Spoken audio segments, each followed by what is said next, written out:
magtulungan kahit anong pandemya, bagyo, anong pagsubok, tayo po ay makakabangon. At ang pagiging bayani natin ng mga Pilipino, hindi lamang tayo ay mag-voice ng ating buhay.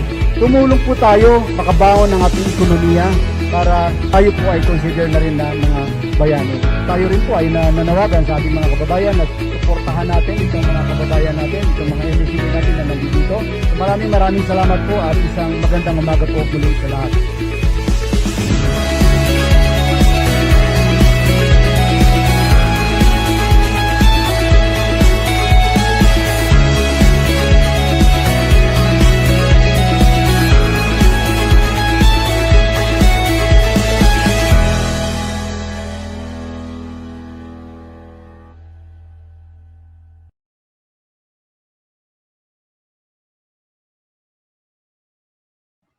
Alright, magandang hapon po sa inyong lahat. Welcome back and muli ako po si Grace Gayoso, ang inyong host for today. And just a few reminders, no? I would like to invite you to go and to the virtual booths ng ating mga local entrepreneurs. Ayan, you just need to go to the website, no? virtualnationaltradefair.gov.dti.ph. And then you just need to register to get your free access pass. Ayan, yan. All right, no? You can see it on the screen, virtualnationaltradefair.dti.gov.ph, you know, to be able to and get register and get a free access pass para you can visit the virtual booths. And also, for those asking kung saan available yung recording, you can check out sa Facebook page ng Virtual National Trade Fair, and available po yung mga recordings from day 1 to day 3. Ayan. Then right now, it's time to pick the lucky winner. Yan, through our spin a wheel. Sino ngayon ang makakakuha? Yan, ng ating mabibigyan ng special gift box. Ayan, no? Nakita nyo sa inyong mga screens? Everything with items from Coco Plus Aquarian Development Corporation, Hineleban Foundation Incorporated, and Everything Green PH. Yan, nakikita nyo, no? Napakaganda ng ating gift box, and all of that you'll be able to get. As long as you are here right now in the Zoom link, in the Zoom meeting, pwede kayong manalo. Ayan, diba? So, ngayon, let's do our e-roleta. Ready na ba ang ating, ayan na. Okay, so let's do the spin. Nag-spin na ba? Ayan, umiikot na ang ating roleta. Ayan, sino kaya ang mananalo for today ng ating special gift box? Ayun, si Miss Jaira Zel Advincula. Jaira, I hope you are there right now. Ayan, Jaira Zel Advincula, congratulations. Our event coordinator will contact you so you would know how you will get your special gift box. And don't worry dun sa iba, no? Later, we will still have more, one more gift box na pwede ninyong mapanalunan. Ayan. All right. So, good afternoon again. And ngayon, no, our next speaker will share everything about food. So, lahat ng mga into food business dyan or planning to go into food, I think this topic is for you, all right? So, everything about food, like labeling requirements in major countries, food safety. She'll be talking also about shelf life, food processing, and compliance with government standards. Please welcome from Ecolab USA, the resource person from the Philippine Trade Training Center, Ms. Rosemarie T. Kwan.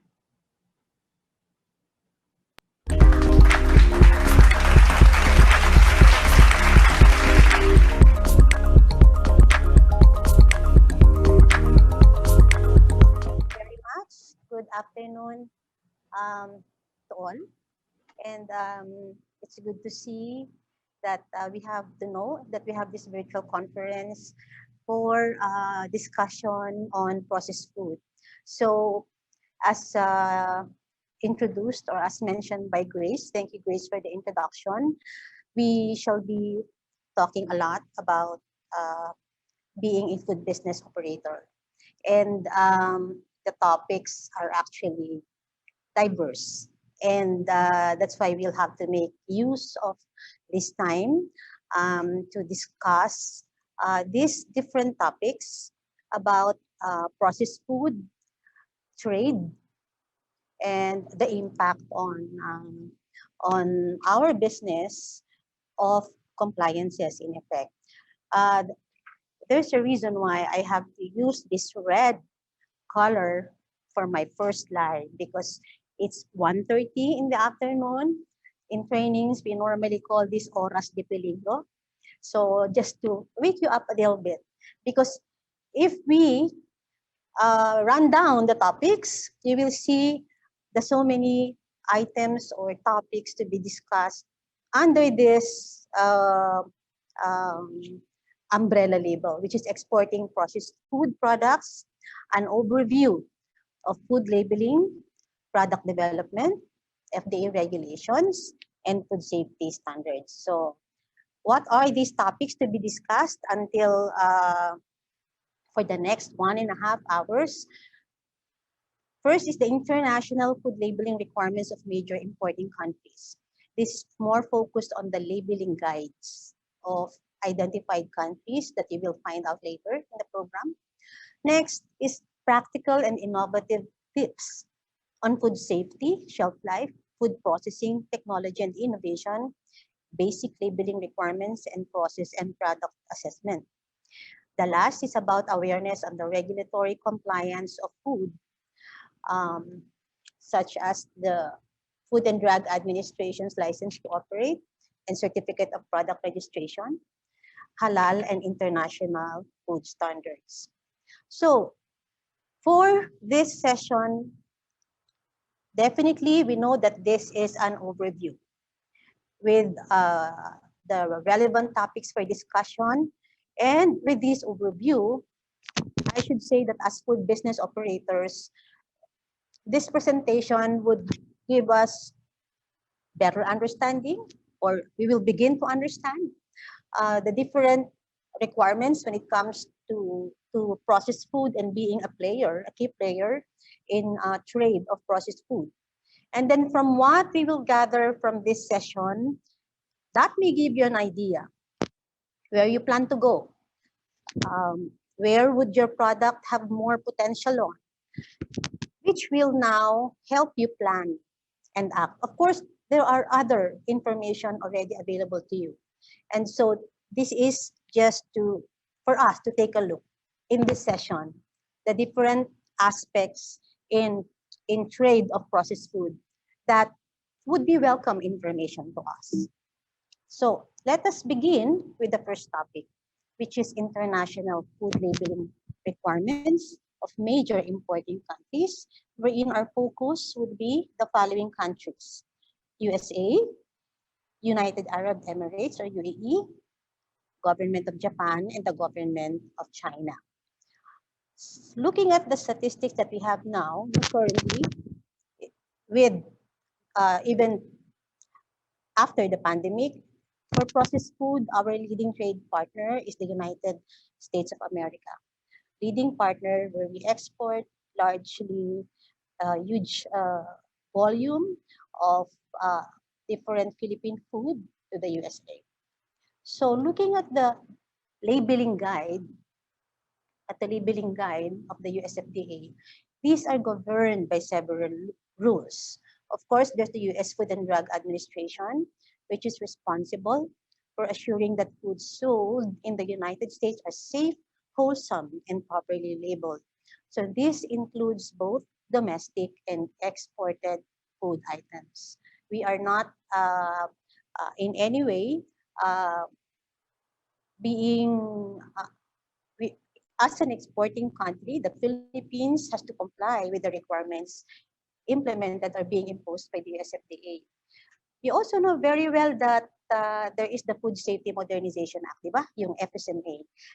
Actually, they started on this in 2010, and then from 2011, they started the several phases of implementation, may mga deadlines, no, that we have to comply with if we are actively exporting to the US, or if we have plans of of exploring the US as our market for our processed food.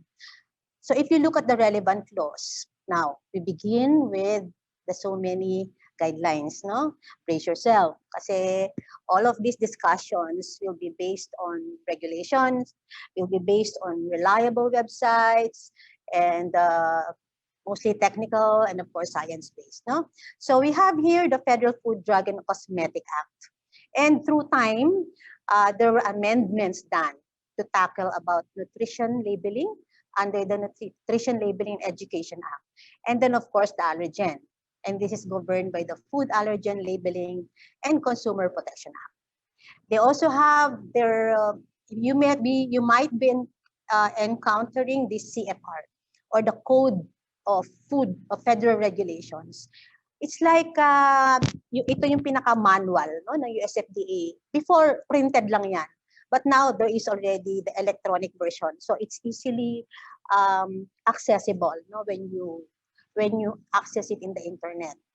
There you can see the food labeling updates and also more updates on the food safety-based, food safety-based regulations of the US market. So if we look at the labeling, a package will have a principal display panel and an information panel. And for the principal display panel, you can see that this is the main panel. And if you look at the sample, this is where you normally have the product name and the net weight and the other requirements like net quantity and statement. And there is the information display panel to the right side of the principal display panel of a packaged food. So if you look at the principal display panel, that is the panel that is facing the consumer. So whenever you're in the supermarket, that is the panel that you see that would introduce, where the product gets introduced to you. So mainly, is there the identity of per name of food is there, and the net quantity. Then in the information panel, which is normally to the right side of the PDP, you have there the information about the manufacturer, the ingredient list in descending order of predominance. You see there the nutrition labeling and any required allergy labeling. Now, one important consideration is about the type size. It should be a minimum of 1/16 of an inch for that to be clear and easy to read. This minimum is based on the small letter O. 1/16 of an inch minimum based on the small letter O. So when you say type font, it is very particular also that the font to be used has to be clear and easy to read. So what about aesthetics? What about design? USFDA says that we cannot crowd the regulations requirements for labeling with artwork, which is not required in mandatory labeling. So therefore, there has to be a balance between the aesthetics and the mandatory. It is important that we know how to properly design our label, because of course, when we, in the marketing side, the attractiveness of the label is a major factor for one's decision to purchase the product. But that is just half of the decision making. Consumers now do read the labels. So therefore, for the US market, it is important that the mandatory requirements are met, in fact, primarily. And then the aesthetic design cannot clutter or any other information. They cannot clutter the label so that yung focus kasi sa mandatories becomes obscured. Okay. So, paano tayo, no, sa ating products? Ang sabi kasi ng USFDA, when you identify the food, there has to be a common name. Common name from their side of consumers, no? They can easily understand, like apple juice, no? pineapple juice, or cereals. What if tayo, no? We have products that we export to the US, and of course, ang una nating market would be the Filipinos. How do we do that? So there is the description part. So that's why here you can see it's polvoron. But there is the English description, which is powdered milk candies. So kahit sa port of entry yan, pag nakita ng US FDA inspectors, it already becomes, they already have a good idea because of the description. And this variant, crisp rice, is included to differentiate this product from all these other variants, no? So that is an example of how we can have our products get accepted using the identity by way of giving the description if their common name is not common in the market destination. Take a look at this, no? The product is actually laing. O, alam naman natin lahat yan. Alam din yan ng lahat ng mga Pilipino sa Amerika. But at port of entry, wala naman ng mga consumers natin doon, no? Nandun pa rin ang regulatory, US FDA. So ano ang descriptive? So what is the descriptive term for this? So they call it taro leaves in coconut cream. May variant din with tuna flakes. Okay, so the description plays a very important role, a significant role when it comes to labeling. Okay? Challenge ngayon sa atin yan. Kasi alam naman natin na meron tayong mga products here in the country na hinahanap ng mga kababayan natin sa Amerika.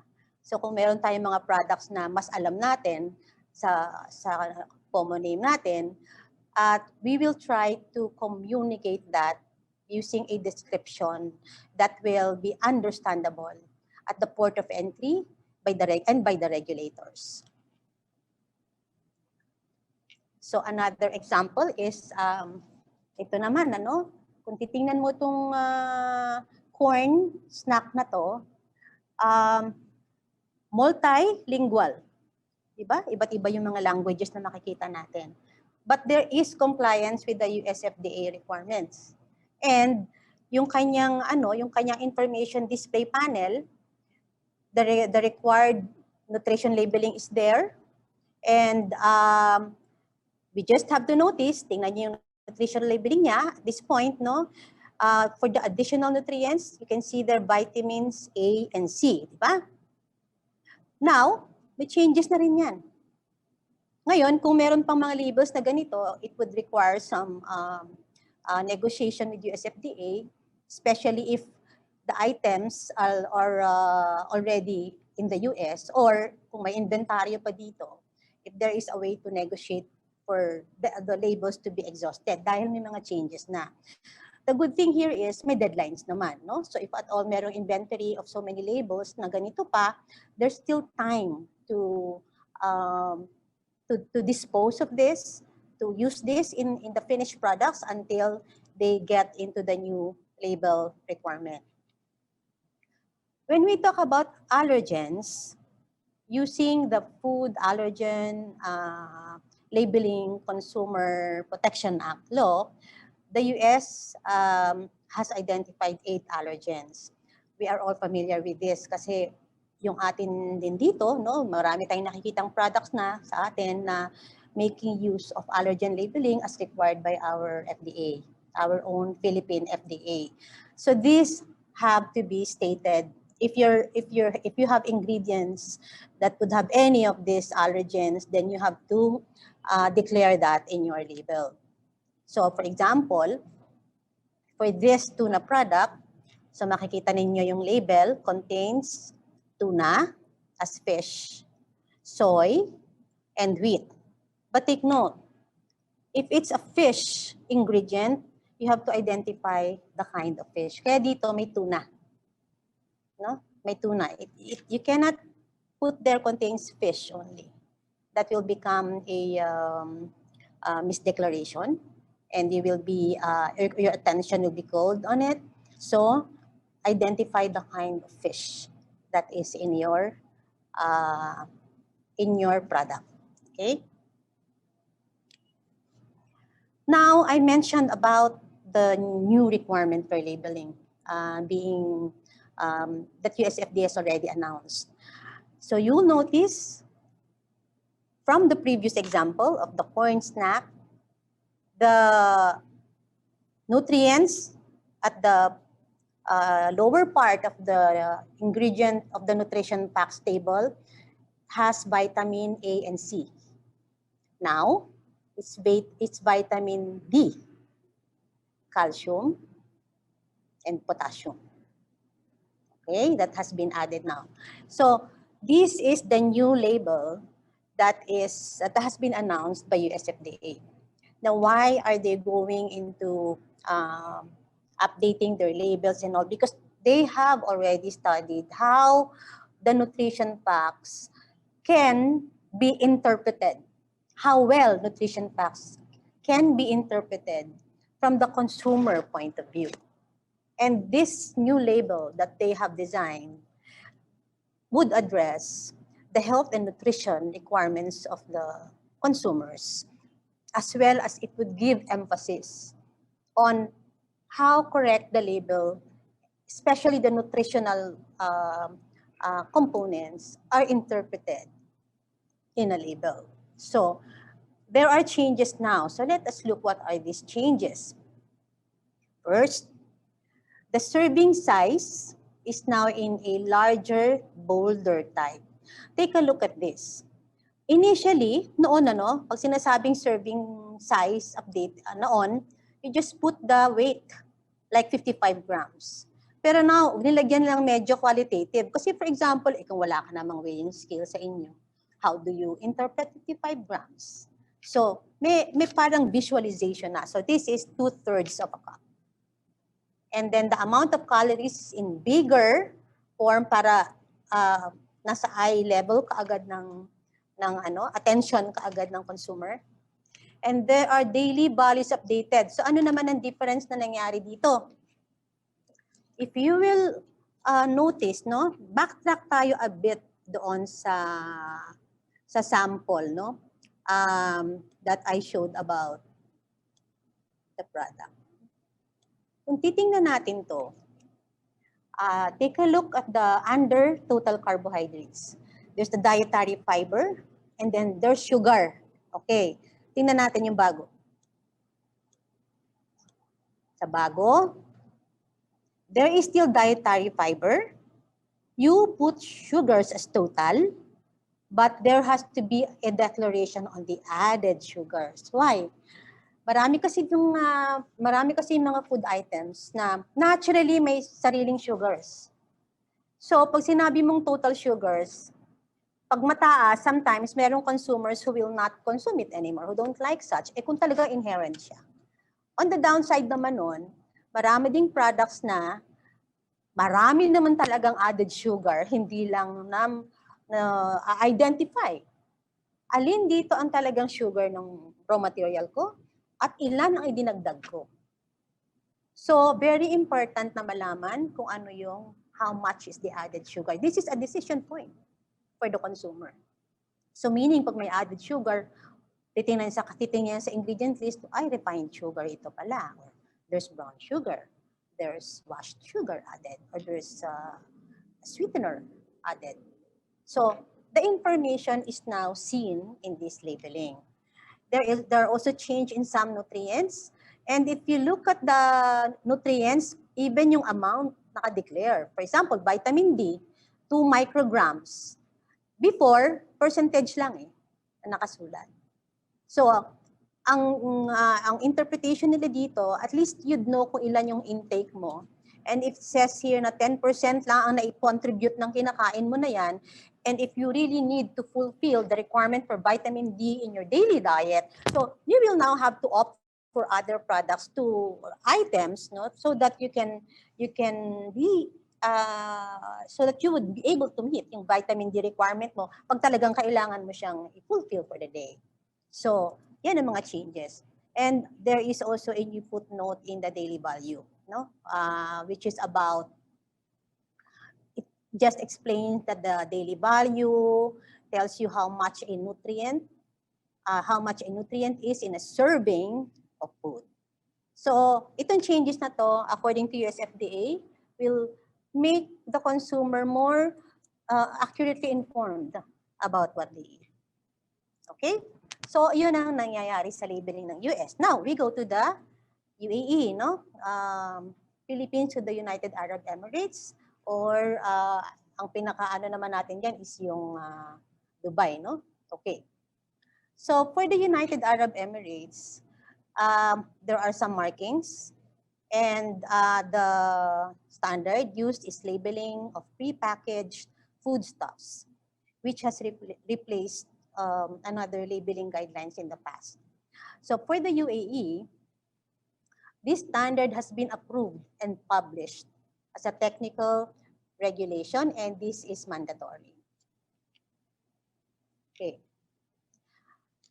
Within the Dubai Municipality Organization, we have the Food Safety Department, which is divided into different departments, and there is the Food Trade Control, which handles the different products, approval of labels that are being that are entering, no, the UAE market. So the Food Trade Control section would be responsible for the following, no? So they verify the compliance of imported foodstuffs through physical inspection, labeling, and sampling for lab tests. So with that, a prior requirement before you export processed food is for your labels to be assessed and registered through the online system of the Food Trade Control section, which they call FIRS, or Food Import and Re-Export System. So this is an online registration of your labels. And the required information in the label, the brand, the product name, and the ingredient list, again, in descending order. And if you have additives in your processed food item, mention, write the name of the additive plus the E number. Now, the E number can be also accessed through different reliable websites. I placed here the one from food.gov.uk, where you will have the different E numbers of the various food additives, either as acidulant, for microbial control, emulsifier, food colors, you have there. Then you must have the production and expiry dates, manufacturer's name details, including the distributor and importer. The net weight has to be in metric units, the country of origin, warning if any, method of preparation if any, and nutritional facts. Now, for those that make use of, for those that would declare that they have oils or fats as ingredients, then that must be declared clearly. Is it coconut oil? Is it sunflower oil? And then there must be lot identification and lot number. So here is an example of a product wherein the labeling requirements are demonstrated. And the products should be first registered via FIRS through the label. Okay. Another mandatory requirement is the Arabic translation. So the Arabic translation has to be present in all labels being exported to UAE. Stickers are accepted, but it cannot cover all the other mandatories. It must be placed properly in the product. Production and expiry dates must be printed. Hindi pwedeng naka-sticker ang expiry dates, no? Production date. So that's why for those who are already exporting to the Middle East, they are equipped with the inkjet labeling machine so that the expiry dates and production dates are directly printed on the original label for the product. Now, this being the Middle East market, especially part of the Middle East market, packaging design and development must consider cultural norms. So This is more, this giving emphasis more on how aesthetics have to be done, design, no? We must be, uh, we must pay respects to the cultural norms of this market, the Middle East market. There is some conservativeness there, and this should be taken into account when we design our product label or packaging. Animal fats and ingredients should be sourced from animals that were halal slaughtered. So here, another particular feature when it comes to exporting to the Middle East, such as the UAE, would be about the use of fats or animal fats and ingredients that are halal slaughtered. If there are label claims or that is in your label, claims that have the logo or a statement in your label, then the certification or certificates have to be provided. So that is also inputted in the system, yung first na system. Now, what about pork fat or other pork-related ingredients? These are basically prohibited. But you know that there are stores that are where pork products are put in retail. So these products are retailed with all pork and non-Muslim products in designated restricted sections of the retail stores. Very strict sila dyan. Because even the handlers have to be identified. They have to be designated people to handle pork and non-Muslim products. If this is not followed, chances are para sa mindset ng ating consumers dito, may contamination sa kanilang sabihin nating halal products in the retail setting or in the retail store. Even the warehouse of these products have to be identified, have to have a permit, and there has to be physical separation from the halal products. So these sections are clearly marked for non-Muslims. And labels must comply with the general requirements. Wala pa rin ano yun, wala pa rin kaibahan doon. You have to comply with the labeling requirements of the municipality, and you must clearly state that the product contains pork. Okay? So, my window to sell pork products, but there is strict compliance requirements that you have to understand. So, it is important that your importer will also be cooperating with you, or your exporter consolidator if you are exporting your products indirectly through an exporter consolidator. There must be a clear communication there on how you're going to prepare for export of your products should they contain pork to the Middle East.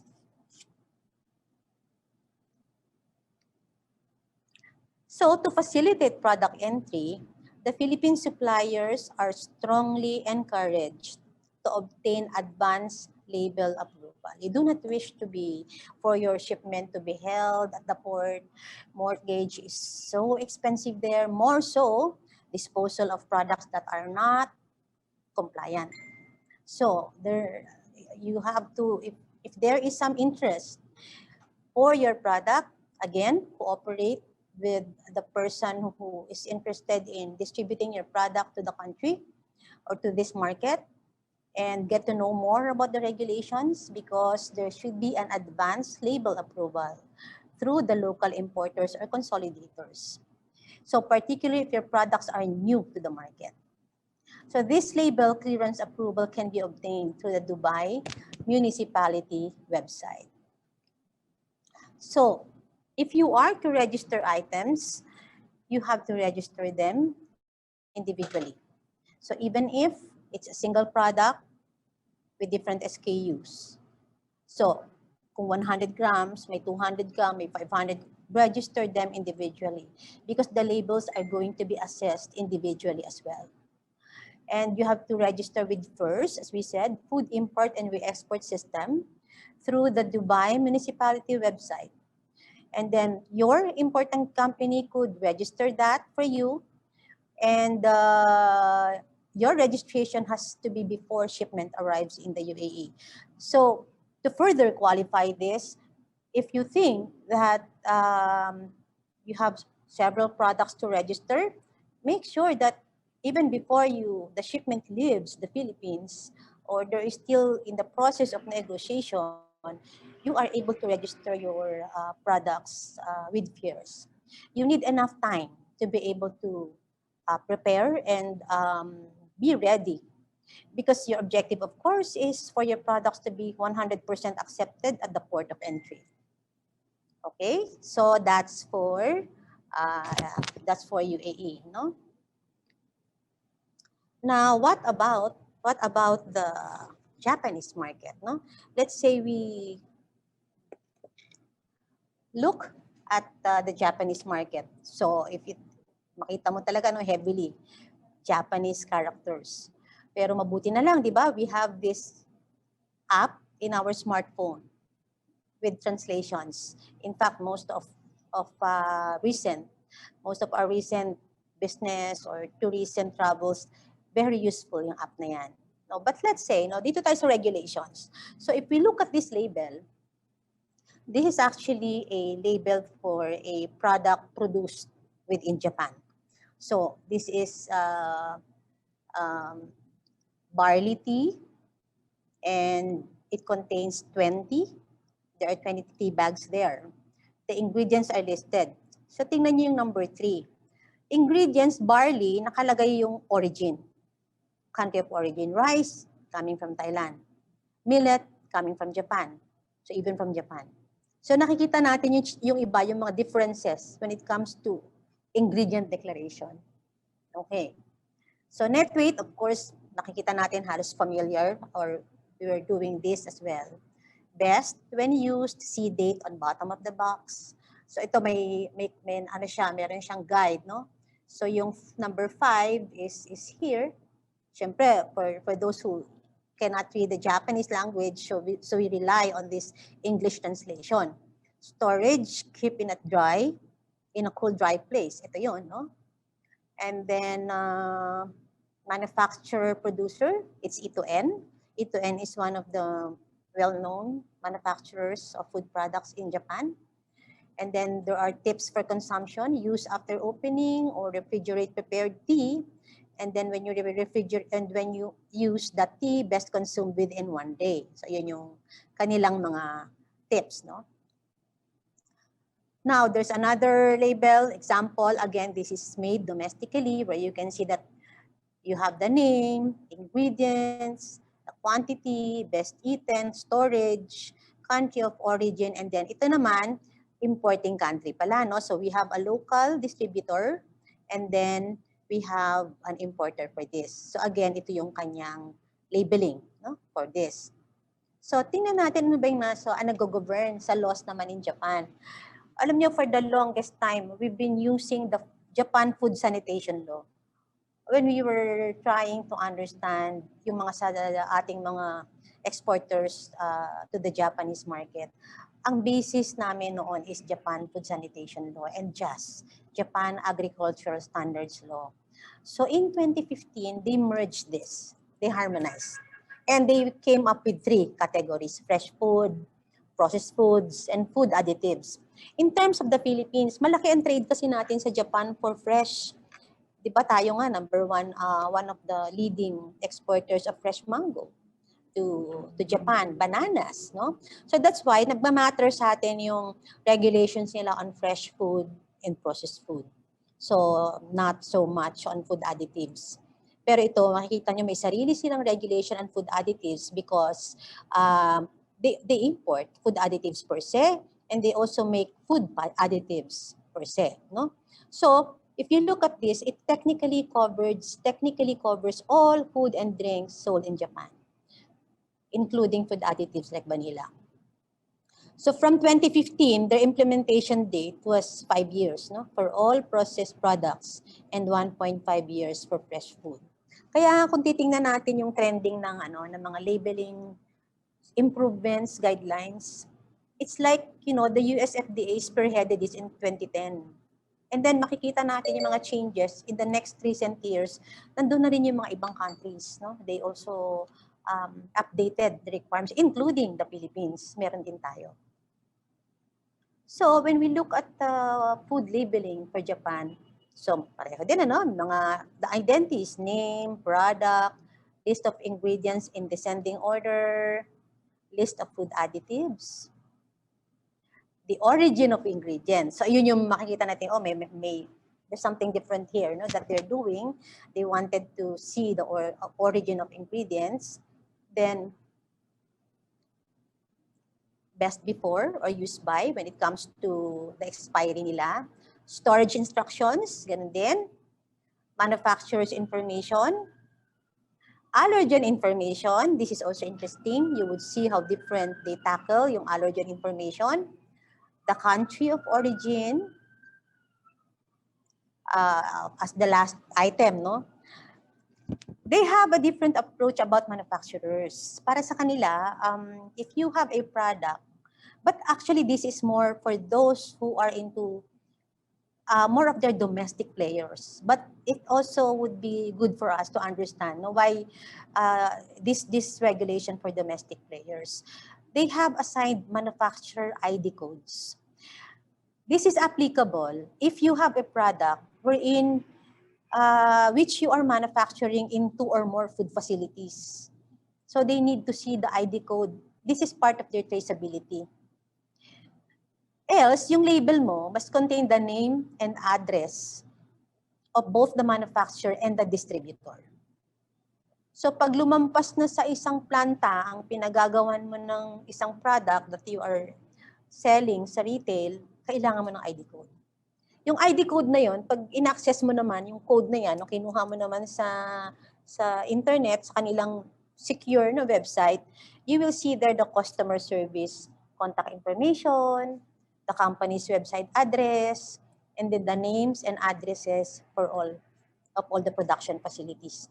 So, most likely, because kung dalawa nga naman planta, pinanggagalingan or more of a certain product, and the label is so space challenged dahil marami ng mga inputs kang na mandatory, no? So, they came up with an ID code. Yet that can be accessed and you can get or scan, then you can get all the information from there. So, yun naman ang in-implement ng Japan. Now, this is what is interesting about their allergen. Kung mapapansin ninyo, ang mandatory, shrimp, crab, wheat, buckwheat. Ano ba yung buckwheat na yan? Yan yung soba nila. Yung popular na soba noodles nila. Because for them, because studies show that this is more, this is a healthy version of noodles. Egg, dairy products, and peanuts. Tingnan niyo yung recommended. Madami silang na-identify na allergen na recommended to be put in the label. Almond, abalone, squid, salmon roe, orange, cashew nut. Peanut ang nandoon sa mandatory, pero yung ibang nuts nandito sa recommended. Kung titingnan mo sa US labeling, peanuts and tree nuts, lahat na sa listahan ng may mandatory declaration. Sa Japan, peanuts ang mandatory, pero yung tree nuts, recommended lang. Ano yung tree nuts dito? Tingnan natin. Almond, we have cashew nut, we have walnut. So far, yun lang nakita ko dito, no? In fact, meron tayong kung titingnan natin, pili, Philippine nut yun. Easily, in-identify na natin yan as one of the allergens kasi tree na. No? Kaya pagka sa US labeling, pili is allergen. Pero kung tree nut dito, wala naman siyang so recommended lang. No? So meron dito. And of course, all the others na kasama dito, sesame, salmon, mackerel. Mackerel, sa fish yan, no? Soybean, chicken, banana, pork, matsutake, mushroom, peach, yam, apple, and gelatin. So this recommendation of Japan is also backed by their own study. Kasi for them, these are most of the products that are known to cause allergy when consumed. No? These are food allergens. They also have a different take when it comes to allergen labeling sa packaging. They prefer that the labeling, the listing of allergens are done individually per ingredient. Kaya tingnan niyo itong first example. Ham, including egg and pork. Mayonnaise, including egg and soybean. H, hydrolyzed protein. So individually. Although sabi naman nila, okay, pwede rin naman tong collectively. So ito na sana, no? Ito na yung isang format. Nakalagay, nakalump na together at the end of the ingredients ang allergens. However, kung titingnan mo naman tong clause na to ng mga according to the law, as a general rule, allergens must be listed individually. So they may be listed, collectively on an exceptional basis. Eh di susundin na lang natin yung general recommendation. So yun. Okay. Again, kung titingnan natin, yung allergen, at least naman naka-English dito. Pinapakita nila ito yung mga allergens present in the food, no? So there is a milk allergy warning, pero mas maganda itong example na pangalawa kasi there is the English translation. Okay. When it comes to nutrition labeling naman for Japan, mandatory are this: energy, protein, fat, carbohydrate, sodium, or there is a salt equivalent. Recommended saturated fat, dietary fiber, that's voluntary but recommended. And then the other one is voluntary, you know. So kung gusto mo, kasi if you have a product that have essential fatty acids, ito yun N3 fatty acid, N6 fatty acid. These are like the omega. These are the omega fatty acids na nakita sa fish, or the DHA, which are good for in maximizing the functions of the retina in the brain. Ang DHA kasi, for so many years ago, talagang it's one of the studies that Japan spearheaded as good for to be good as a part of infant milk, kasi yung development of the brain and the retina is one of the major functions of this. So it's voluntary, yung statement mo na yan. Serving size, they would say 100 grams and 100 grams. Buti na lang, ngayon meron na sila sinasabing, okay, ano yung reasonable serving size nyo, pwede mong gawin. Because in the past, we have to move to 100 grams. Gawa ka ulit. Nutrition table mo, 100 grams. But now, they have opened to using kung ano yung reasonable serving size ng importing ng country, ng importing country. So, in these labeling standards, we also have the health and nutrition part. So, kung if we divide that, we have processed foods, we have foods with health claims, we have foods for special dietary uses. So, ang labeling yan may different regulations. So, for example, for processed food, nutrient declaration, as I showed in the previous slide. But for those with health claims, those with special dietary uses, you have to substantiate the function claims and the special uses. So there are, that is governed by other clauses in this labeling standard. Alcoholic beverages are not actually mentioned because they are regulated under the National Tax Agency.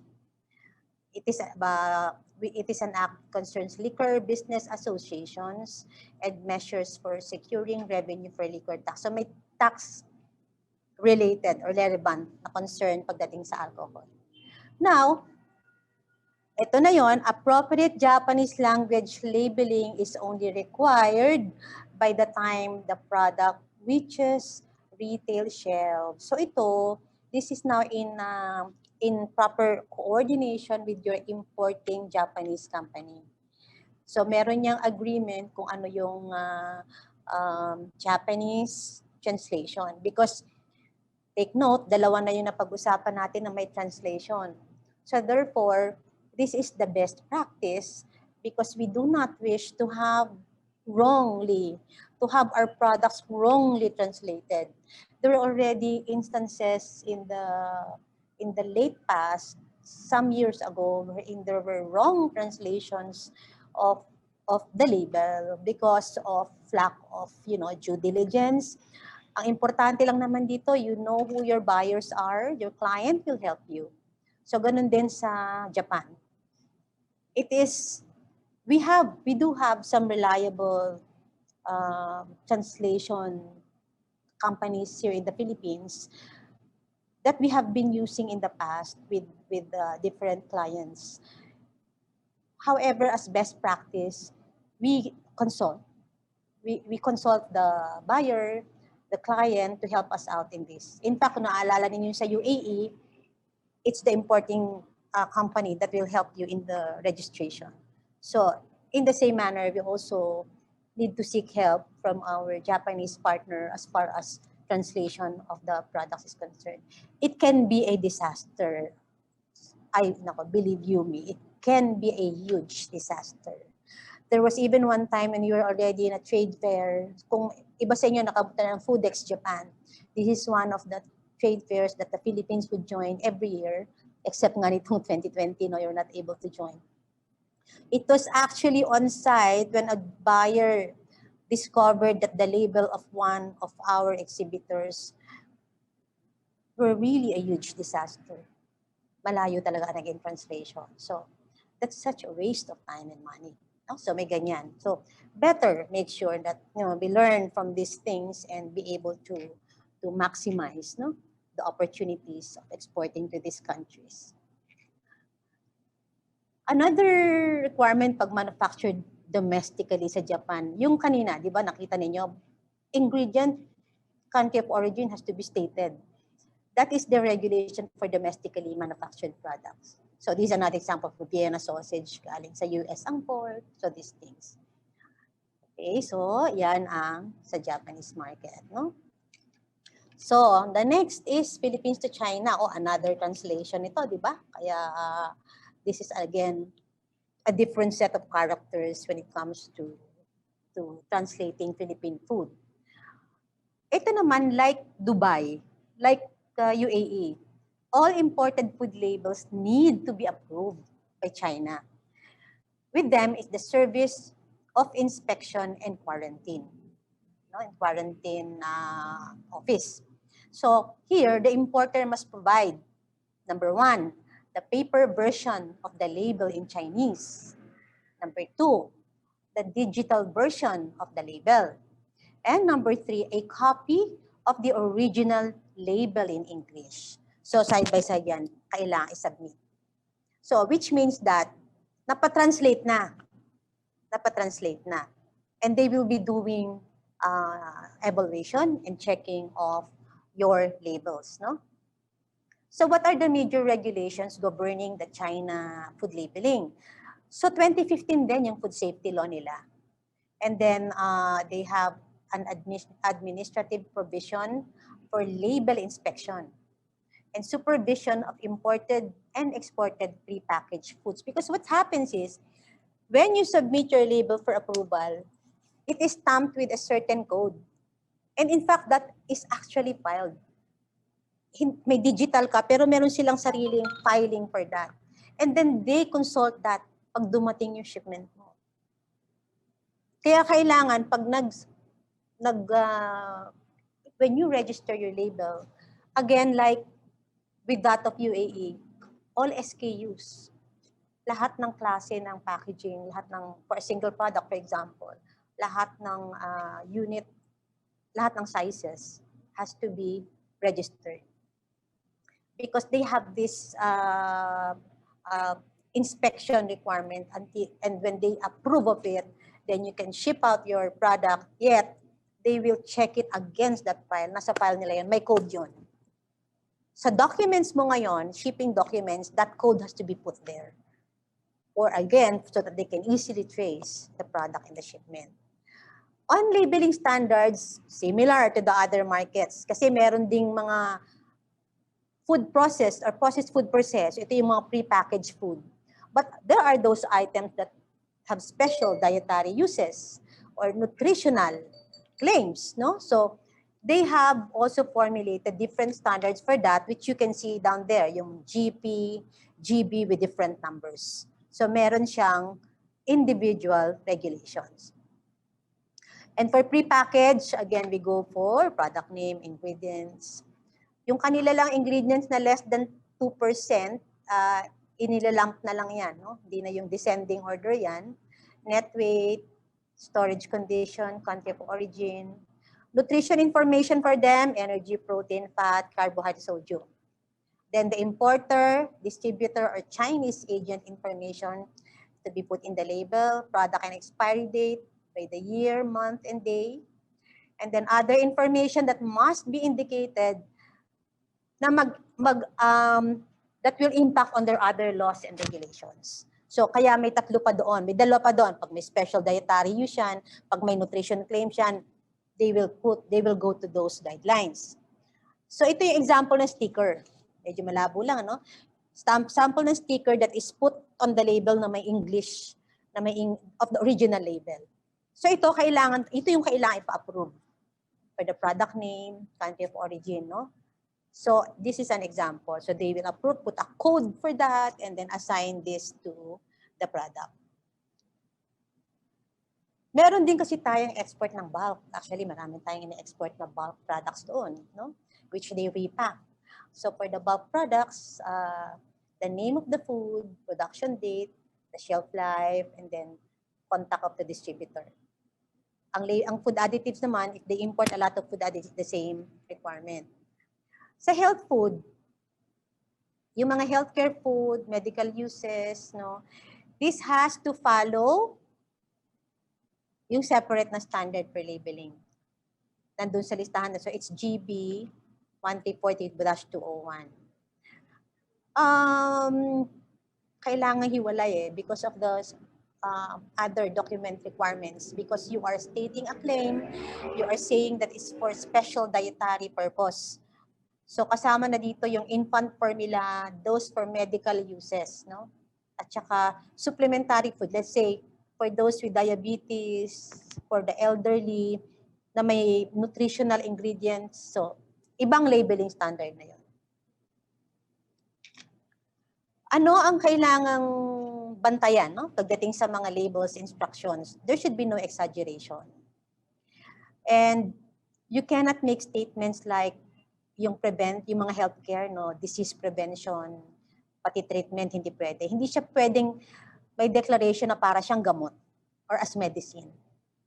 And it should be clear, yung mga information on production date and shelf life should be clear and visible, easy to read. And then yung information as in the label must be consistent with what is inside. And then there should be, kung may label warnings, kailangan bantayan yun ng pagdating sa magmamarket ng products. No? Pag may label warnings. So you have here, ang in charge naman sa China is the National Health Commission of the People's Republic of China. So ayan naman yung natin, no? So we have tackled 4 major markets, no, ng ating for export markets. And ito yung mga reliable references: USFDA, Dubai Municipality, Consumer Affairs Agency, and the National Health Commission of the People's Republic of China. Remember that when it comes to food guide, labeling food guide, go to the reliable websites. Don't go to the blogs or any other references. Puntahan mo yung sino yung gumawa ng batas. And make sure that these are the updated references, no? And the next is, of course, cooperate or consult your client or your buyer or your contact in the market of destination. So that is the end of the first topic. Now let us go to the next topic, no? So tingnan mo, parang we are being just, we are being put into excitement na ito pala yung mga markets natin, and these are the labeling requirements. If you are interested, you can prepare for it. But of course, we go down to our own product. kung titingnan mo yung title na to, actually, ang pinaka-message niyan is about market and consumer-driven food product development. Sinabi lang yung lahat ng mga proseso doon. Pero that is about preparing, developing our product with the end in mind.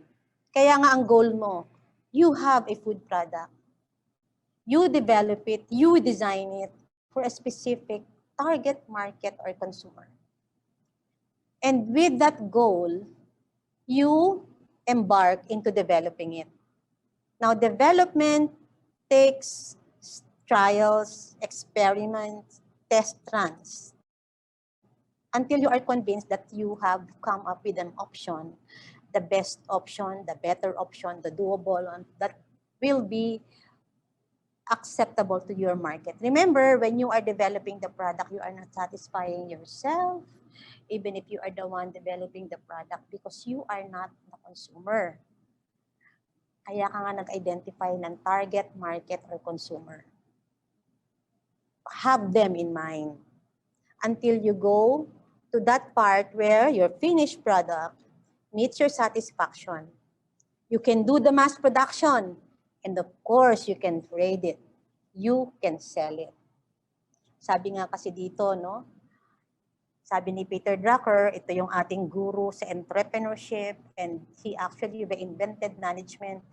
The customer is the foundation of a business and keeps it in existence. Kung wala namang bibili ng product mo, may negosyo ba? So, we drive, business is driven by having people who would buy or who would patronize your product. So therefore, know your target market or consumer. And a lot of those efforts will be in the development. Kaya kung nakita ninyo yung title, if you remember the title, that's really part of product development. Okay. So from the product idea, no, naisip mo when you eat outside, when you go to the supermarket, when you look at the social media, when you read, when you talk to colleagues, to clients, may nakakita ka ngayon na product that can be a solution, no, to a certain gap in the market. So you are that interested. Now you begin with your formulation and development. Then you take time for it, you study that very well, then you go for market testing. Until when the market testing proves to be your product to be viable, then you launch. We see here that ang ating icon is grocery. Kasi kung dito tayo sa Philippine market, once your product reaches the grocery, processed food, kasama na kasi ngayon sa requirements ng Food and Drug Administration, ang supermarkets and groceries should only carry processed food that are registered with FDA, that are licensed, with facilities that are licensed with them. Kaya compliance-based pa rin tayo pagdating dito sa pagde-develop or planning our business, our food business. It's a business tool. The regulations, understanding them, going to the pathway so that we will comply with the requirements of the market is part of the business process. And that has to be included in product development. So uulitin ko ngayon yung nandun sa title, may sinabi about process and product assessment, technology, shelf life, packaging. You begin with knowing the product and then ano ba ang raw material ko dapat, ingredients, ang appropriate packaging. That alone, in the product idea part, will only be validated when you start with the formulation and then develop the product. And then as you begin to see the viability of it, makikita mo na kung ano ang dapat na steps dito. Iba kasi ang steps na mangyayari pamula sa 3 kilo na ginawa mong 20 kilos O let's say pamula sa 5 liters na ginawa mong 50 liters. So now you develop the appropriate steps with that as you scale up. no? And when you develop the steps, papasok diyan yung yung hinihingi ng compliance. The quality and safety control. Lasa, it's got to be good.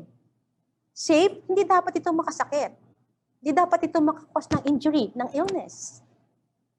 So, that's why you begin to understand, ay, kailangan pala itong raw material ko. Kailangan pala ang ingredients ko dito kukunin. Ang packaging, kailangan kasi ang shelf life ko 1 year. How can I use this packaging? Now, pagdating sa technology or innovation, appropriate technology yan. It's not because you are preparing an item like a bottled product, you will get a huge equipment. Just because there's technology for that. But there is also one thing called as appropriate technology. That's already an innovation. Match, no? It's got to match what you are doing in your product development. And then when you get to the near to the home stretch, uy, ito na ang product ko. Now you review ano na ang mangyayari sa label. What should I do to the label? Yun na yun, no? And then, since you have a shelf life in mind, yan na malalaro ngayon, no? Babalik ka, titingnan mo kung ano yung ingredients mo, packaging mo, nature niya. Ito ba ang shelf life nito? Ano ang shelf life na desired? So, this is an entire process na it may take time, it may not take a short time, depende sa product that you're developing. So, what does this mean? In this process of product development, we have to produce a safe quality product. We have to understand that these are bound by regulations. And as a food business operator sa Pilipinas, kailangang mag-comply tayo sa requirements ng batas governed by our own Food and Drug Administration. Then we can launch our product. Then supermarkets, groceries can see it. Then other clients can take a look at it and then talk to you if you are willing to take the next step for export. Iyan yung pathway. Okay. So, having said this, so from the product idea to launch, you would see that for a committed food business operator, sometimes hindi mo nalaman nagawa mo na ito lahat. Yun ang beauty of this, especially for those FBOs who have that passion to really create products that are compliant and then make business out of it. Okay. So, with those things, ano ba ang sinasabi natin? Ano bang dapat na tips dito? Pag sinabi mo kasing practical, teka, puro yata science-based ito, technical ito. Anong maganda doon? Knowledge. It's more of knowledge. Welcome the knowledge. Look for more knowledge. Nag-umpisa ka sa tansya-tansya, ang daming nagustuhan ng product mo. But if you want to grow bigger, go to specifics. Suppliers, materials, recipe, cooking, packing, and from tansya-tansya to standardizing. Kaya kahit ang ginagawa mo, 2 boxes, lumaki ngayon yung market mo, naging 10 boxes, ganun pa rin ang naging expectation sa product mo. You are not receiving any complaints about nag-iba yung lasa, nag-iba yung kulay, nag-iba yung texture. Because kasama dito sa effort mo is yung goal mo eh. Okay. Helping you standardize, anong pwede mong gawin? Ito sasabihin natin, this is a practical way of doing it. Go to trainings, maraming available. Food processing, basic food safety, pati FDA requirements meron, how to conduct in-house shelf life study meron, label design, FDA compliant labeling. There are those interventions available. Meaning, do not try to act like you are in an island. Maraming tulong around you. And these trainings are available. Therefore, seek or welcome assistance. So don't think na, ay, ano ko to, formula ko to, recipe ko to sikreto to, ayokong i-share. Gaagawin lang eh. Hindi na ganun ang name of the game. Sabi nga ng FDA, be transparent ka with your ingredients eh. Pag nagtago ka nga ng ingredient, mas may lalo kang violation eh.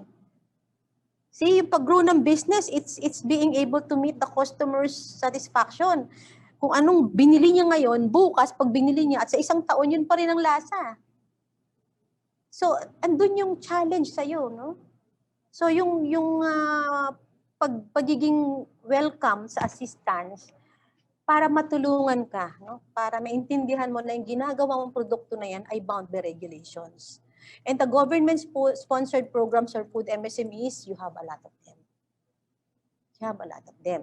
So, kung titingnan lang natin, no? Meron diyang Food Connect program ang PTTC. DTI PTTC. This is where you understand, paano ba mag-apply ng FDA? Ano bang dapat kong gawin? Of course, sa una dyan, pag nasa DTI ka, they will encourage you to have a business permit. Siyempre, para naman maging legal ang existence mo. Then there's the Go Negosyo program. Ano siya eh, yung sa Go Negosyo program, it's a holistic approach. I-inculcate sa'yo yung pagiging entrepreneur mo. You are a special person. Yung naiisip mo na mga products na yan, it may be those that are not being thought of by others. That will drive you, no? Para i-push mo yung sarili mo to finally come up with a compliant product. There are food safety lecture, workshop series. Meron ding sa PTTC, no? There are labeling development programs in the DTI regions and also DOST. In fact, kung gusto yung magtanong ng mga reliable suppliers ng packaging, I do always recommend DOST Packaging Technology Division. Laging updated yan ng mga listahan ng appropriate packaging. Especially when it comes to packaging that will help extend the shelf life of your product. So yeah, no? So remember that as a food business operator, you have the primary responsibility to ensure that your product is safe and of good quality. Kahit sabihin natin, minsan nga iba dyan, they will tell, wala naman ng FDA, walang inspection. No. You have that primary responsibility. FBO ka eh, food business operator. Actually, yung FBO term ng FDA yan eh. Primary responsibility mo. Look out ka. Sarili mong look out ka. Okay? So by failing to prepare, you are preparing to fail. So yan ang sabi naman ng famous na dating presidente sa ano. Okay. So now that is the end of topic 2. Okay. So, dito na tayo ngayon. Ito na, no? Parang baliktad, ano? Doon tayo sa, yung malayo, export market. That's a good thing. It gets us excited. Pero ito ngayon, para sa atin, how do we do this? Okay. So, ang topic natin is about the FDA license to operate. No? Then, meron tayong halal food certification program for Muslim market. And then yung International Food Safety Standard Certification for multinational clients. Multinational clients, marami yan tayo sa Pilipinas na. And plus also conglomerates, no? Ano yan eh, they look for suppliers that have food safety standard certification. So, sa atin sa Pilipinas, for a food business operator, you need to seek the license to operate, secure the license to operate, which allows you to legally import, manufacture, sell, or distribute health products under the FDA guidelines, regulations. Ang health products is would govern food, drug, or cosmetic. Then the certificate of product registration, ito naman yung sa product mo. It is the FDA seal of official approval. Such product ay pumasa sa FDA requirements at na-meet mo rin yung FDA standards of safety and quality. So, meron tayong standards of safety and quality. Meron din tayong standards of identity ng mga products natin. In fact, yan, yung legal basis na yan, it's our ticket towards explaining our products when we go to the export market. Okay. So, anong magiging reference natin pagdating sa LTO? May circular dyan, 2016-004. And then, you have to do it via the FDA portal, so electronic application. This is subject to renewal. So yung first 2 years and then after that 5 years, no? Then, yung certificate of product registration, there is also another administrative order to help us out in registering our product. We have to follow the labeling regulations. And then again, we go to the portal, fda.gov.ph, to apply online, and this is subject to renewal. So step 1, step 2, meaning hindi ka pwede magpa-register ng product mo hanggat wala kang lisensya.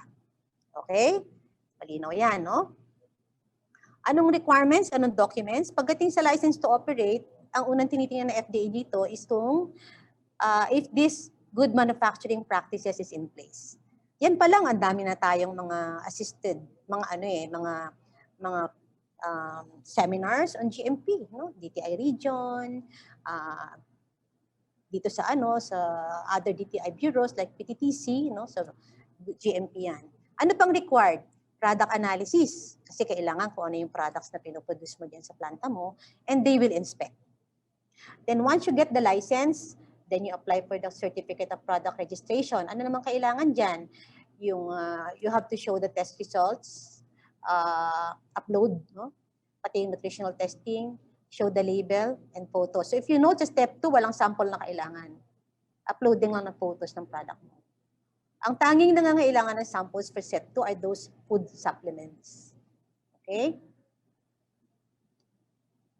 So, ito yung sample ng labeling guide natin. Ang kailangan dyan ay fat, saturated fat, trans fat, cholesterol, no? Sodium, total carbohydrates, fiber, sugar, and protein. So ito yung pinaka-main guide, no, when it comes to nutrition, labeling, and testing. Ngayon, when you get licensed, what's next? Ma-open ka na sa other opportunities niyan when you get license and certificate. First is you would have to understand what HACCP is all about. Kasi kung titingnan mo yung pathway ng HACCP, pwede kang magpunta sa International Food Safety Standards. You can also go to halal. Kita mo yan?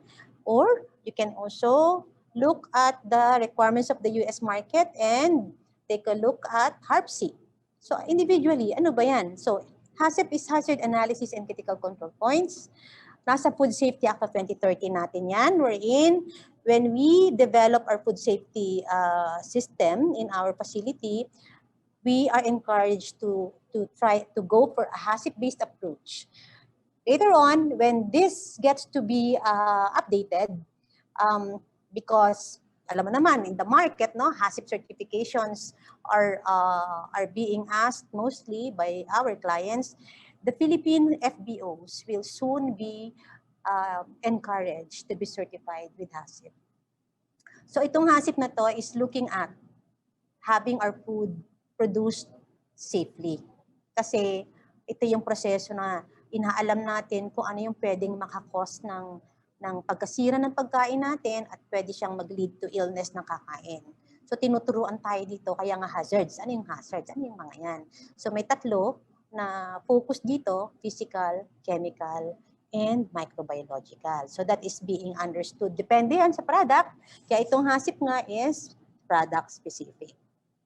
Now, kung sakali man may inquiry ka, no, for other markets, ito yung mga food safety management systems na acceptable to various markets. So, one is ISO 22000:2018 by the International Standards Organization. The other is the Food Safety System Certification or FSSC 22000.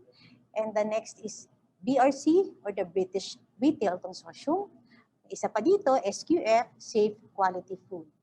So do you notice talagang food safety is a primary concern, primary factor for business to move, for your products to be acceptable to not just in the Philippines but to other markets as well.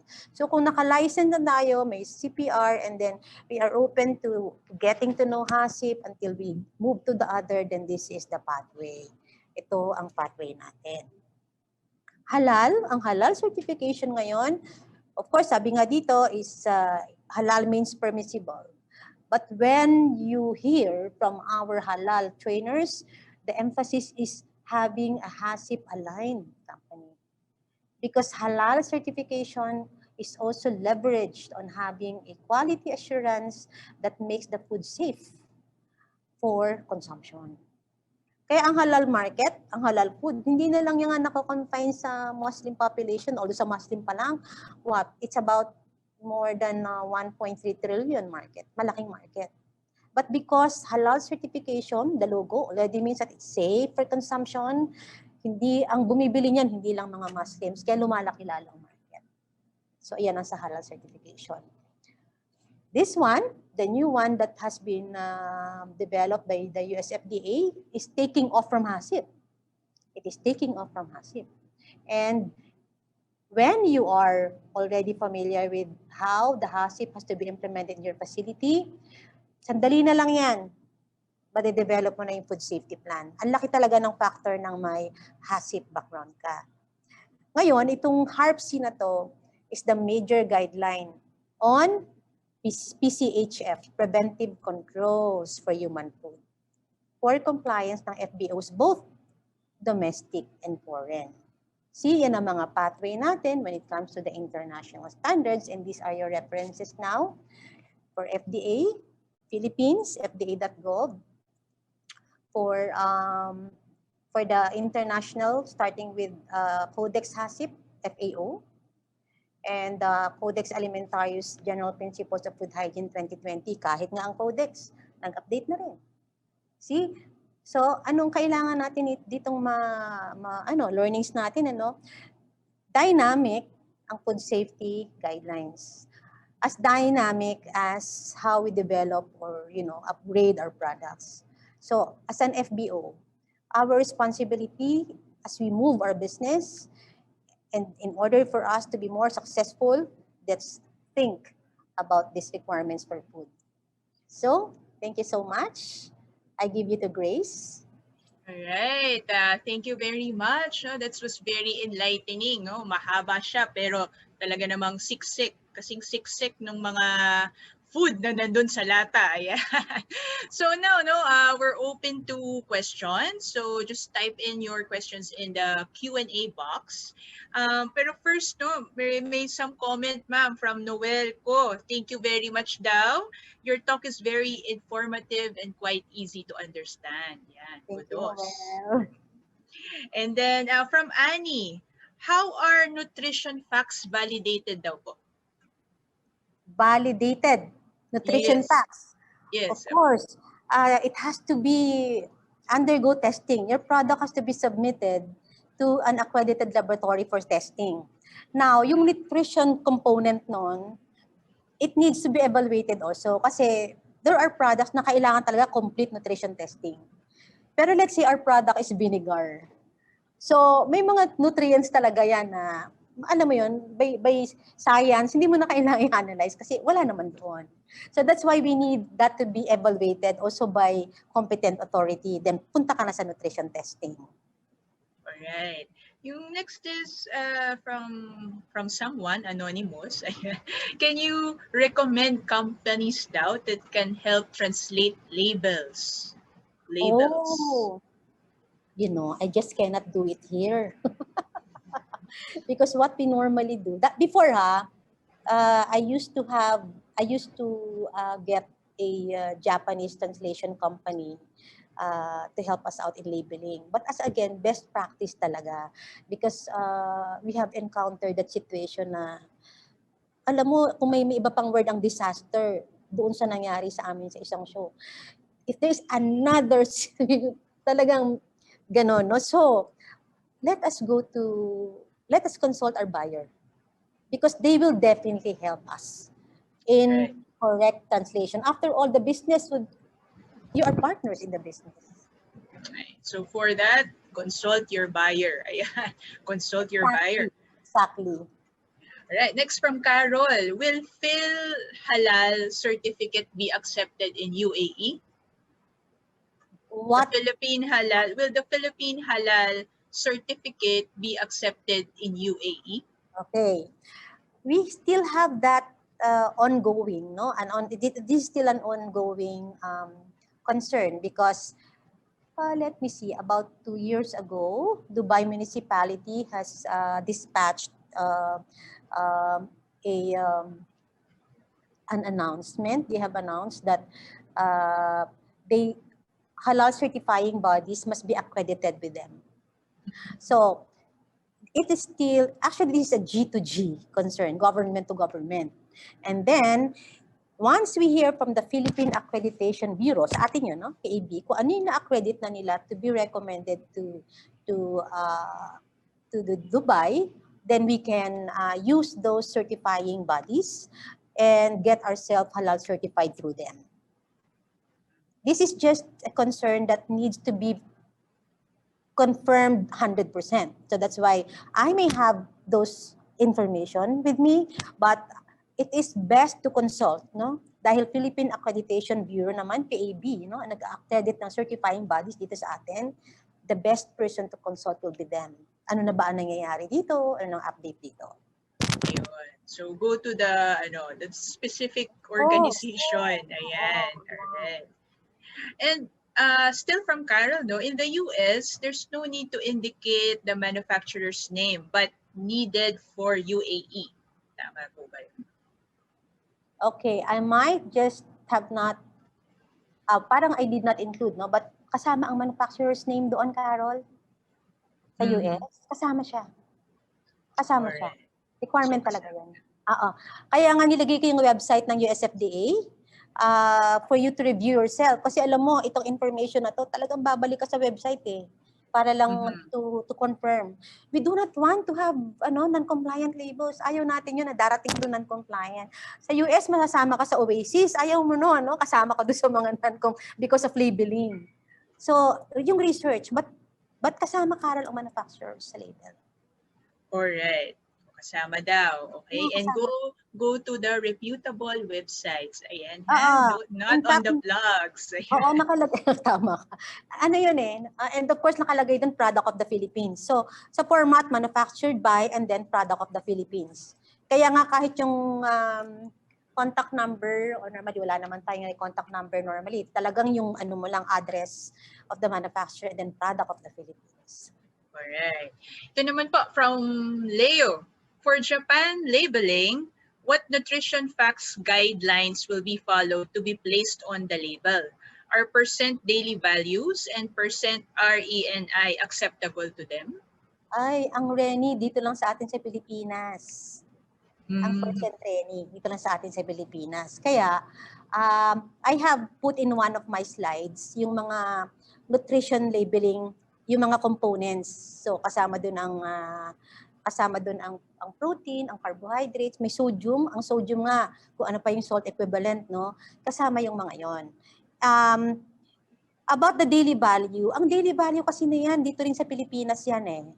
So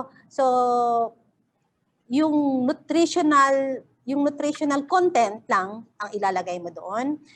And then have that submitted to your Japanese importer.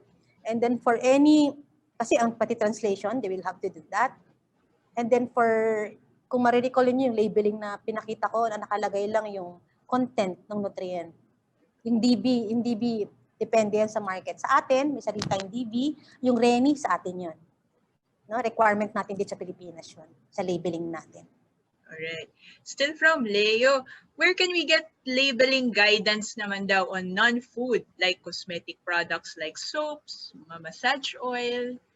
Is that for the Japanese market? Leo? Ano, iba na po. Iba naman. Ano lang, another okay. question. Where can we get labeling guidance daw on non-food naman, like cosmetic products, soaps, massage oils, yan.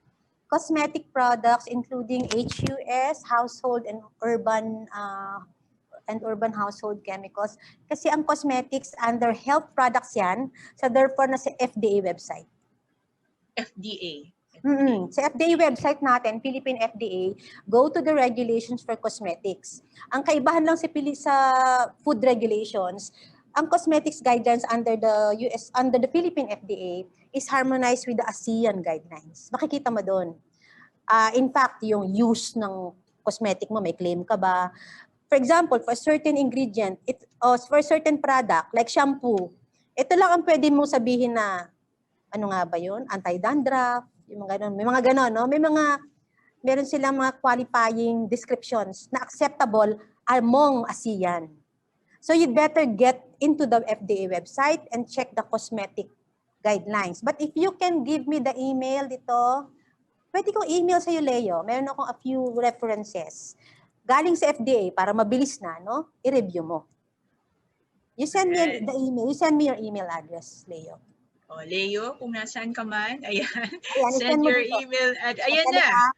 I will copy Ayan. lang kasi nawawala ito eh. So, Oh, can I have your full name, Leo? Sulat, ayun, Leo. Leo Geniston. Geniston, ano?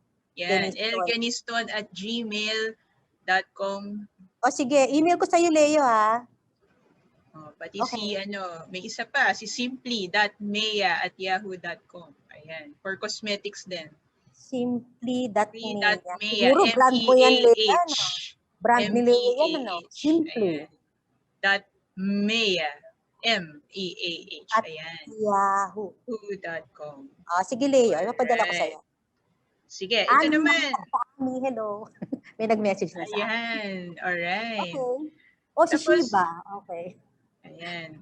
Sorry, Okay lang po, okay lang po. Nag-message sila kasi. Ayan, Okay. Yan, naging ano na to, Facebook Messenger. Oo nga. Marami pang questions, pero we cannot, accommodate all. We'll try our best, pero ito yung mga iba pa. Can we sell, from Michelle Chua, can we sell products already with LTO, but without CPR yet? Well, you better be consult. May iba kasi groceries do accept it, no? Ngayon, anong pwede natin gawin? Show a product analysis kung ang CPR ninyo is in process. Alam mo, the best thing is process the CPR. What keeps you from registering kung may LTO ka na? The next Ma'am, thing what is LTO and what is CPR? Baka yung iba hindi nila alam. Ulitin natin, ano? Baka yung LTO, sabihin nyo, land transportation. Oo. Hindi natin pinag-uusapan yan ngayon. LTO is the FDA license to operate. License to operate po ng yan. planta mo. Lisensya of the establishment. Kailangan ma-license muna yung establishment mo sa FDA. Sabihin, ay, dito pala nakalocate yung planta ni Grace. Ito pala. Ang ginagawa pala ni Grace ay tea, ginger tea. Kaya alam ng FDA yon. Ngayon, dahil may license ka na, magpunta ka na sa CPR, mag-i-reg mo na agad. Kasi ang hinihingi ng online application for Certificate of Product Registration, your LTO number. Correct. Yung unang application mo ng license to operate, 2 years validity yan. Well, do it. Pa-register ka na. Correct. So, yun ang LTO po, license to operate. Yeah, kasi pag nagpunta ka sa supermarket, sa grocery, they may consider yung LTO. Wow, okay yun. No? Pero syempre, kapag para sa'yo naman, para wider opportunities, go for the CPR. May LTO ka na eh. Alright. Ito naman from Joseph Mabatit and June Arca. Saan po pwedeng magpa-test ng product for shelf life? Student budget lang po. Sorry walang student budget ang shelf life testing. Pero, you can do it in-house. Okay, so since ang question mo, saan nagpapatest outside, the DOST Packaging Technology Division conducts accelerated shelf life testing. So you have to visit them, discuss with them the type of product that you have, and then discuss kung ano yung magiging parameters para magawa yung experimental shelf life testing for you. At least yung kompleto na yan pag lumabas. Ito, a bit related, I think. Does FDA, from Anonymous, does FDA have exceptions, privileges, or assistance for those under BMBE or micro businesses, especially startups who have limited financial resources and might not have enough budget for compliances right away? Budget for compliance. Actually, wala pang budget, so FDA daw ba have assistance or exceptions for those under BMBE? Or is this micro businesses? Wala akong alam. Pero yung BMBE is supposed to assist you in capability building, di ba? Kung si BMBE mo has assisted you in your facility, physical facility, malaking factor na yun para maumpisahan mo yung pag-comply sa license to operate. Kasi yung una gusto nila makita yung lugar mo Talaga bang manufacturer ito? Yan ang importance ng LTO You are a legit manufacturer. So if the BMBE grant can help you with that, umpisa na yun. As I said, di ba, may iba pang mga assistance. For example, Food Connect. May planta ka na, may facility ka na. Then, ang ano mo na lang, paano ko gagawin yung FDA papeles, compliance, ano ba ito? So, government already has a program for that, like PTTC's Food Connect program na tied up with FDA Academy. See, partnership ito with FDA Academy. Now, how can you access that? DTI regional offices may have projects that's partnering with, that has Food Connect projects. So, why not approach your nearest DTI office, negosyo center? No? Yan ang sinasabi ko yan yung mga tips na kailangan mong malaman. Para you don't do things on your own. Ganon. And they will really welcome you. Basta pag nakita nilang, you have this product, you really want to sell, naku, ang tulong na ibibigay sa'yo, magugulat ka. So, ano po, no? Siguro, yung advice niya is best to go to your nearest DTI office, no? Or regional office na who can help you. Ayan, no? Kaya mga programa to ng ating gobyerno na dapat ay ina-access nyo. Ayan. And siguro last question, ma'am, kasi everyone is interested about there's too much information, important information sa slides ninyo. Ayan, no? Lahat gusto nilang para kasi yung mga requirements po yun. How can they access po kaya yan? Or the other question is, pwede daw po ba makuha ang email nyo for consultation? Ayan. Ano pong masasabi nyo dyan?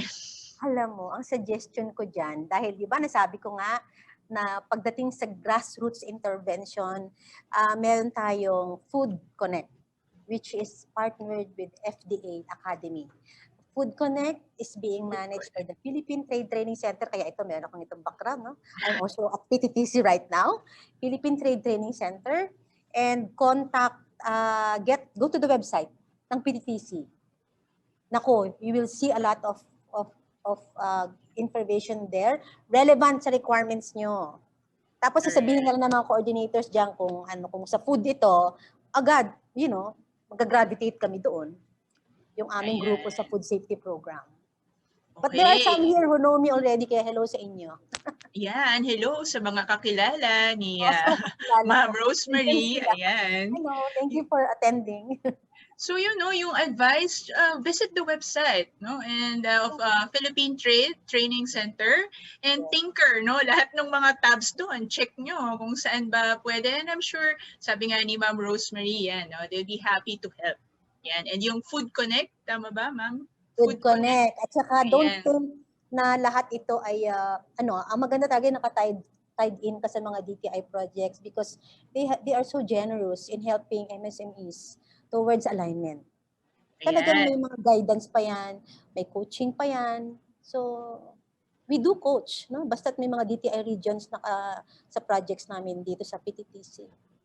Ayan. So, again, your friendly DTI regional office, DTI neighbor. Ayan. Babalik pa rin sa DTI. Ayan. So, yun po, no? Unfortunately, this wraps up our Q&A. And again, Miss Kwan, thank you very much po. At marami kaming natutunan. Ako din, no? Kahit I'm not into the food processing business. Ayan. Ang dami ko pong natutunan. So, once again, salamat po. And hope to see you soon again for your knowledge and information. Thank you po. Bye-bye sa inyong lahat. Thank you so much for listening and for watching. Bye. All right. So again, no, thank you kay Miss Rosemarie Kwan, and in a while we will be spinning again, no, ang ating spin a wheel, and bubunot tayo sino ang magiging lucky winner of our special gift box na ibinigay ng ating mga generous exhibitors from Coco Plus Aquarium Development Corporation, Hineleban Foundation Incorporated, and Everything Green PH for the proudly Philippine-made tokens in our gift box. Ayan, nakikita nyo sa inyong screen. Alright, yan ang makukuha ninyo. Kahit box pa lang, yung basket pa lang, napakaganda na. No? Ayan, so all proudly Philippine-made. Diba? So as long as you are here, all right, in the Zoom meeting na ito or webinar, qualified po kayo for our spin a wheel later. Okay? Just some few announcements, alright? Yung mga nagtatanong about kung saan ba makikita yung mga recording earlier kasi hindi nakagising, ayan, hindi nakapasok agad. So the webinar recorded videos are available on demand. Ayan, on demand from the Virtual National Trade Fair Facebook page. Sa inyo pong Facebook, i-search nyo lang, type Virtual National Trade Fair, makikita nyo po doon ang mga webinar recorded videos that you can access on demand. Alright. To visit naman the virtual booth, no? Bisitahin natin yung ating mga virtual, ano bang mga produkto, magagandang produkto na nandyan, alright? Just go to, you can look on your screen, alright? Go to www.virtualnationaltradefair.dti.gov.ph. And pangalawa, you have to register to get yung free access pass. Free po ito. Free ang access pass, alright? And then you can browse, you visit the virtual booth, ayan, para naman suportahan natin ang ating local entrepreneurs and baka meron pa kayong makitang produkto and gusto ninyong bilhin. Alright.